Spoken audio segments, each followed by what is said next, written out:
So this is the second topic of I'm sorry if you hear me coughing or something, it's because I'm a little bit sick, but I don't think that will interfere much on the discussion of this topic. So this topic is called types of international conflict. As you remember, we already saw the types and categories of war, and so we're moving forward to talk a bit about what conflicts really are.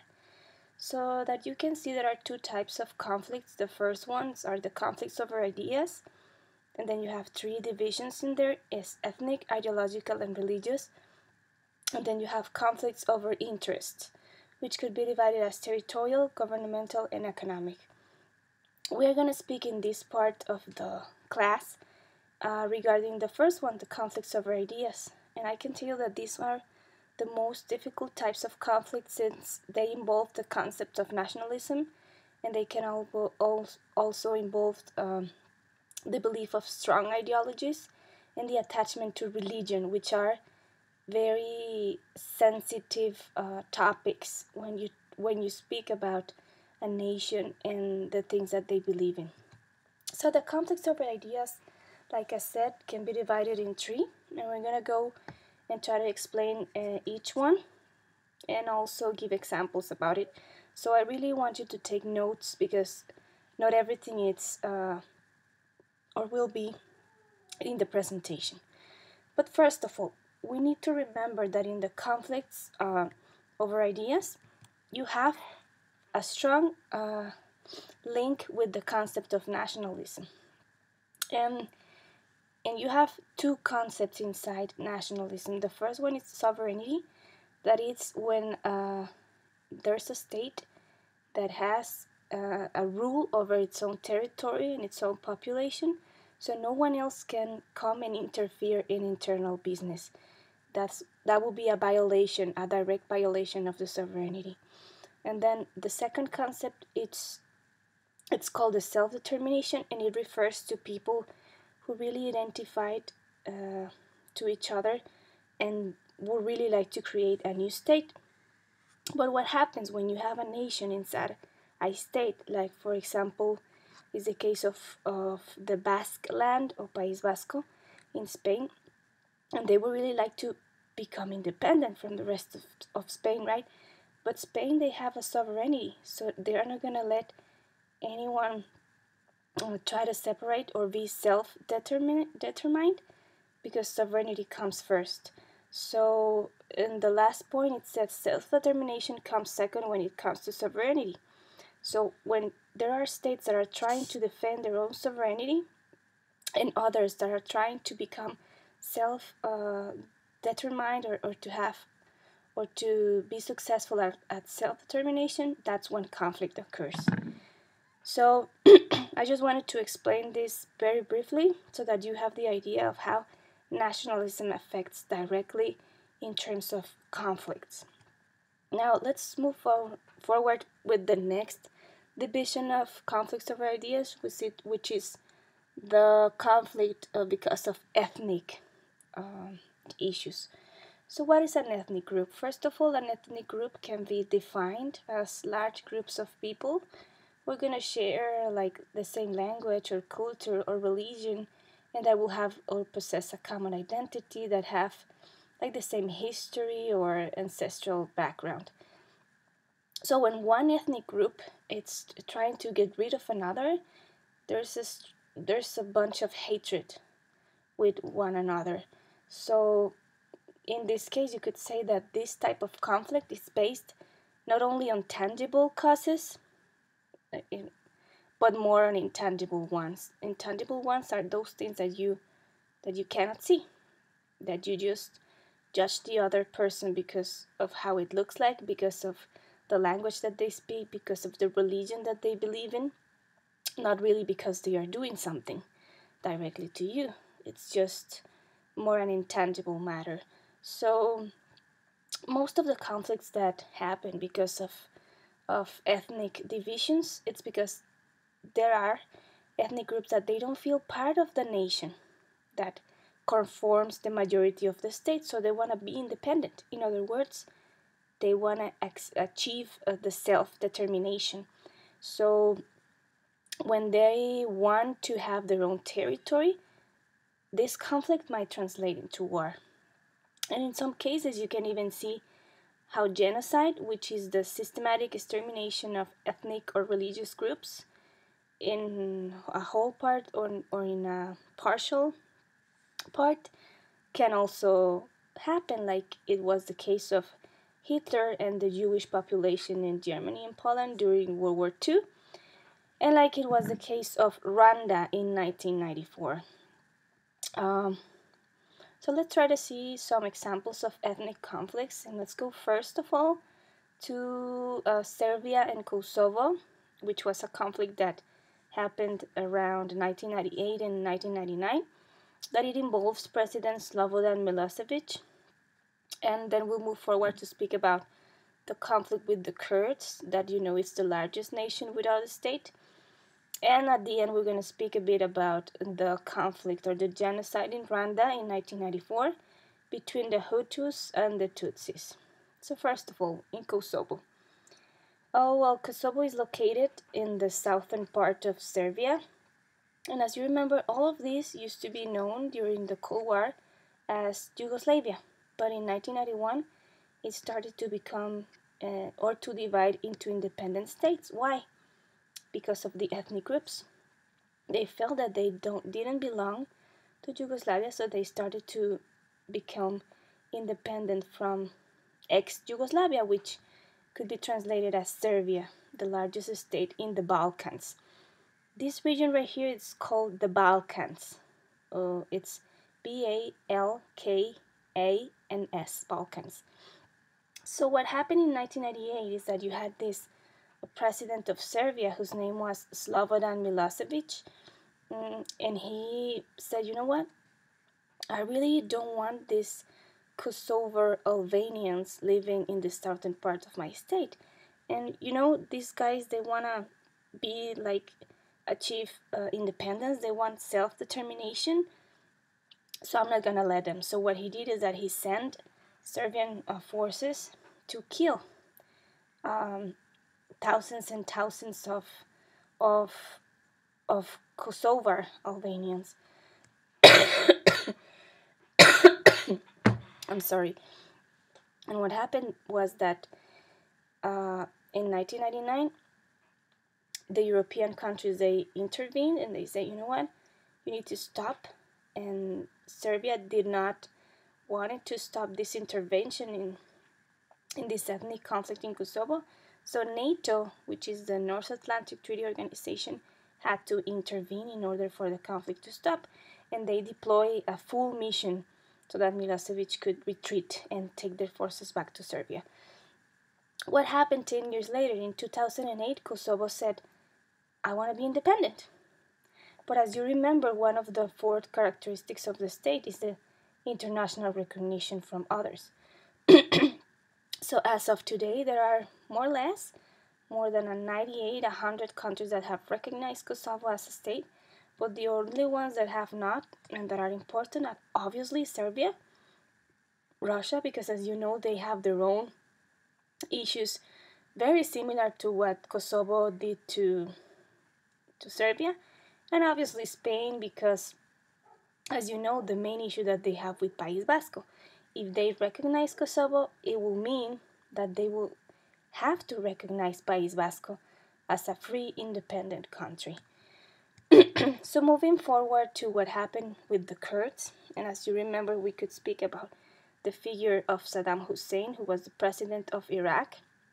In 1988, he tried to exterminate the Kurds, and as you remember, the Kurds, they live across Iran, Iraq, Turkey, and little parts of Syria, so they are moving forward, moving across, for the different types of state. And at the end, he even used chemical weapons in order to try to exterminate this nation in 1988 and in 1991. So when in 2003, President George Bush sent Operation Iraqi Freedom, and he sent military to Iraq in order to capture and kill eventually Saddam Hussein, the regime was already toppled and Saddam Hussein was persecuted for crimes against humanity. He was judged at the end by the Iraqi High Tribunal and he was hanged to death. And this happened in 2006. Uh, but obviously, when he was captured, it was 2003, so he spent 3 years in going to the tribunal and in jail, but he was eventually charged in his own country. But in 2005, there was the current president of Iraq, whose name is Halal Talabani, and of course he's a Kurd, and the American forces they supported Halal Talabani in his campaign because they knew that they have suffered being part of the Kurds nation. They have suffered persecution for decades, and not only because of the regime of Saddam Hussein, but because of other regimes that didn't like that the Kurds were taking control of some parts of the territory. So Halal Talabani, he has been the president of Iraq since 2005. He has been re-elected twice, and of course he's pro-American. So this was something that you could say, well, that's a successful story. Yeah, but now that if you look at this one side of the coin, it is for the Kurds. But for the population that supported Saddam Hussein, it's a very bad idea because they view Talabani as a puppet of the US in the region. So moving forward to Rwanda, and if I can really summarize this, I could say that the conflict started, you could say that it can go way back to the Berlin Conference in 1884, in which Africa was divided in portions and taken by the Europeans. So Rwanda, which is a very tiny state in the eastern part of Africa, it belonged to Germany, but after World War One, it became part of Belgium. So Belgium took control of Rwanda, and at the beginning they came and they say, you know what, the Tutsis, they are taller, they look skinny, and they have like a different sorry, different physiognomy, so they look pretty. We're gonna put these guys in charge. So for decades they supported the Tutsis better than they did the rest of the population that were the Hutus. Now, for you to have an idea, more or less, the population of the Hutus has always been a majority in Rwanda, while the Tutsis are a minority. Right now, there are more or less 85% of Hutus and 14% of Tutsis. I'm sorry, this was in 1994, that percentage, but it pretty much didn't change since the Belgians took control until 1994, where the conflict erupted. So in 1994, there was a president, a Hutu president, obviously, whose name was Juvenal Habyarimana, and his plane crashed. And until today, no one knows if it crashed because he was killed by the Hutus or killed by the Tutsis. So let me just go a little bit back to the explanation and to the place that I was saying that Belgium give the Tutsis like a better recognition and they favor the Tutsis over the Hutus.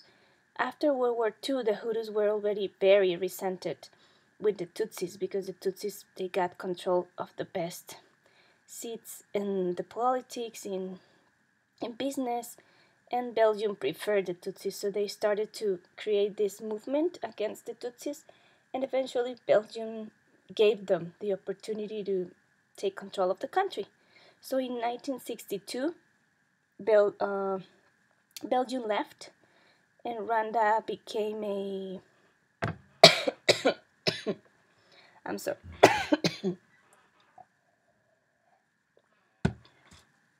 And Rwanda became an independent state under under charge of the Hutus.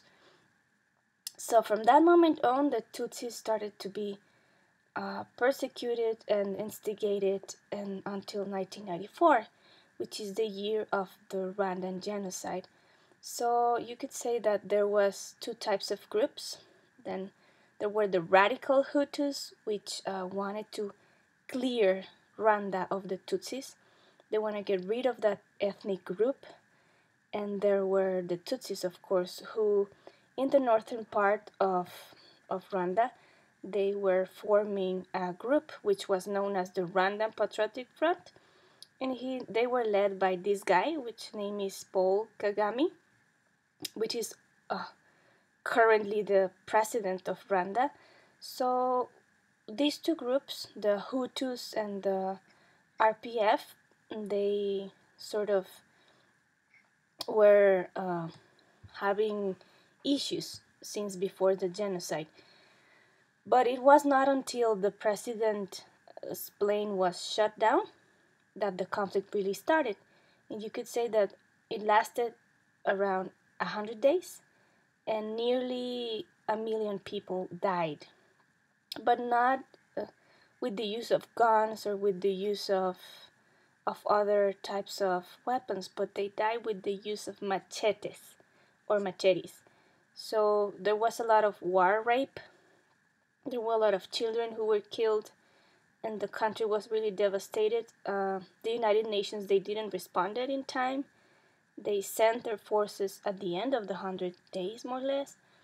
The international community, like the US, like France, like Belgium, they didn't want it to interfere. Uh, Actually, they just sent planes, but to take out all the white people so that they didn't have to go through the killing. The group that was killing the Tutsis was called the Interahamwe, and they were radical Hutus, extremists, who wanted to get rid of the entire Tutsi population. So the curious things about this is that after the 100 days, this guy right here with his Tutsi forces, the RPF, they went to Kigali, the capital, and they sort of took control. And of course, there was a tribunal open for the Rwandan genocide, and most of the generals and members of the Interahamwe were captured and judged. So perhaps it will be something interesting for you to read on. Okay. Now the second conflict that we're gonna see is called ideological. As you know, an ideology refers to a set of ideas that are gonna constitute one's goals, expectations, and actions. So it's something that you believe, and of course, it's something intangible. These are, you could say that, in terms of complicated conflicts, ideological are not that harsh compared to religious, because as you know, religion is the core value of cultures. You could say that conflicts over ideas, in terms of ideological conflicts, there's an obvious example that probably you already saw it: Cold War, 1941 to 1991. And then you have Russia's Leninist communism back in 1917, and Mao Zedong in China back in 1949. So, I'm sorry. So I'm just gonna go explain China's Maoist communism very, very briefly. This guy that you see right there, it's Mao Zedong. He was the one that established the People's Republic of China, the PRC, as you know it today, in 1949, and he governed until he died in 1960, in 1976. He was a leader of the Communist Party, and in 1949 he fought against, well, previously to 1949, he fought against the forces of Chiang Kai-shek, who was a nationalist and the leader of a political party called the Kuomintang. I don't know, I'm going to briefly say that Chiang Kai-shek and Mao Zedong, they both wanted to take control of China, but eventually one of them won, and it was Mao. So Chiang Kai-shek retreated to Taiwan, and he stayed there. And that's the reason why Taiwan wants to be independent, but China is never going to let it. It's like part of a very old conflict that they have. And of course, China never stopped viewing Taiwan as part of China, and Taiwan never stopped viewing itself as independent, since they are sort of autonomous. So Mao, he implemented something that was called the Great Leap Forward. He wanted to modernize China. He wanted to create a cultural revolution. At the end, his ideas on modernizing China were not as he expected, but it was a step forward. And during his mandate, mortality rate declined, and literacy and life expectancy increased. So he's regarded as a very important figure in China. And in China, they even had his mausoleum, and people got up at early as 5 a.m. to go pay their respects to Mao. Then we have the religious type of conflict, which is part of conflicts over ideas. And as you know, religion is the core of a community's value system. And of course, if you have an existing conflict and you add religions, then it becomes very complex. And it becomes more dramatic. I'm going to give you an example of religious conflict, and it's something that you probably heard. It's called the jihad. In Spanish is La Guerra Santa, and it's performed by several fundamentalist groups, Islam fundamentalist groups, that wanna counter attack the ideas of the Western world and everything that is not pure in terms of Islam ideals or Muslim ideals. So two of the most predominant religious conflicts of today are the conflict in India, between India and Pakistan, and the conflict of Israel and Palestine. The latter being one of the oldest religious conflicts in the world and still not solved. And the first one, well, it started in 1947. And here's a map. Now, as you can see, this is India, this one is Pakistan, and this little piece right here, it's Bangladesh. Okay, so in 1947, Great Britain ceased being or controlling India, and India became independent. And in that same year, Pakistan also became independent. What was the reason? Well, Pakistan is a Muslim country, India is a Hinduist country. So they were two ethnic groups, different ethnic groups, mainly the Hindus here and the Indus here and the Punjabi here. So they were like different ethnic groups, but the most important component was that they had different religions. So Pakistan didn't feel represented by the Indian government, since the religion in India, the predominant religion is Hinduism. So they say, you know what, I want to become independent. And they did become independent, but there are some places or regions here, one of them being the region of Kashmir, or Cachemira in Spanish, and it's controlled by India, but a lot of Muslims live there. So there's a huge controversy between India and Pakistan regarding that piece of land. Both of those countries, they claim that part, and Pakistan says, you know what, there are Muslims living here, I should take this territory. But India says, you know what, this territory has always been mine. Historically, it belongs to me, so I'm never going to let you have it. So they are going on and forth, having terrorist attacks in the border. And as you know, neither India and Pakistan, they have not signed the non-proliferation treaty, so they have nuclear weapons. And that means that if one of them arms and deploys the nuclear weapon against the other one will do the same. So it's a very complicated conflict, but it's based mainly on religion. What I can say about Bangladesh is that, well, they became independent from Pakistan because in 1947, this part was called the West Pakistan, and this was called the East Pakistan. So in the 60s, Bangladesh became independent from Pakistan. So you have three different states that emerged from one single state, which was India. Actually, all of this is called a subcontinent because of the size of it. What else? What was I gonna tell you? Oh, okay. I just wanted you to remember that Milosevic, Slobodan Milosevic, who was the president of Serbia, he died in 2006, the same year that Saddam Hussein was hanged. But the difference one that was that Milosevic was never like judged entirely. His trial lasted for, I think it was more than 4 years, and he died mysteriously, and he was never charged. While Saddam Hussein was charged and died 3 years later after he was captured in a hole hidden in near Tikrit, his natal city in Iraq.